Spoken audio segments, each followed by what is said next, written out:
sort of in the United States and Australia, it would be illegal for anyone to own as much of the media as Rupert Murdoch does. Can we not take example from that in this country?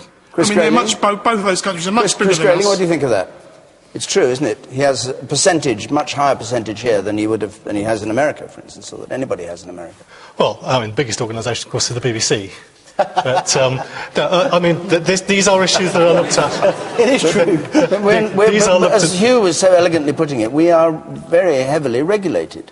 Yeah, and you're still marvellous. Well, actually, you're not regulated by Ofcom, are you, in the same way? No, but we're regulated by the governors. OK, go on, Chris Grayling.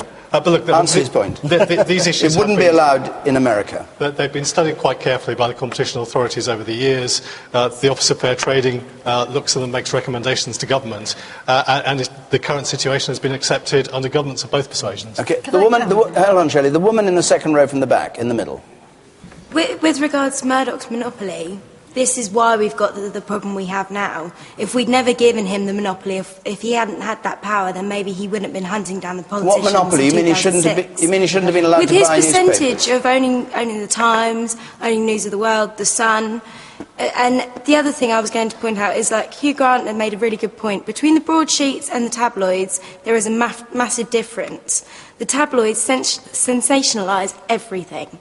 And things seem to get blown out of the water, and it doesn't actually relate to facts. OK, you don't have to buy them, of course. No. And that's why Shirley, but it's informing the people of Britain. And if you only read The Sun, that's a problem. OK. Long ago, I was Minister responsible for monopolies. And it's still the same legislation.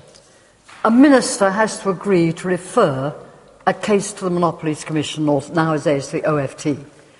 In my case, I foolishly referred the Observer-Guardian merger. Since that time, no minister of either government has referred any mergers of major newspapers which happen to support them, only of the ones that don't.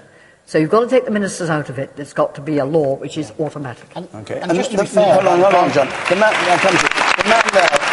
In the blue tie, yes, you, sir, in between the other two men. Millions of people every Sunday used to buy the News of the World. Now there is this story that they've managed to get their stories by bribing people. So should the population of this country not look at themselves and say, why were we buying this trash in the first place? Douglas Alexander?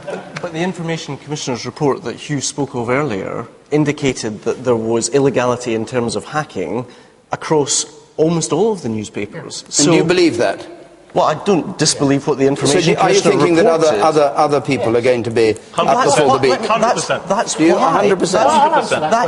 100%. When they came to see me from that same Information Commissioner's office, and they showed me Whittemore's notes on me, I said, well, what is this, and who are they working for? And the officer said, well, it looks from his notes like he's working for everyone, pretty much all the British press. You don't have to be a rocket scientist to work it out. Just look at the papers and how they've covered the story over the last 2 or 3 days. Most of the tabloids have not gone really heavy on it. There's a reason for that. It's pot and kettle and black. Yeah, they were That's the reason. They were it's happening. But they were all at it, Shirley. They were all at it.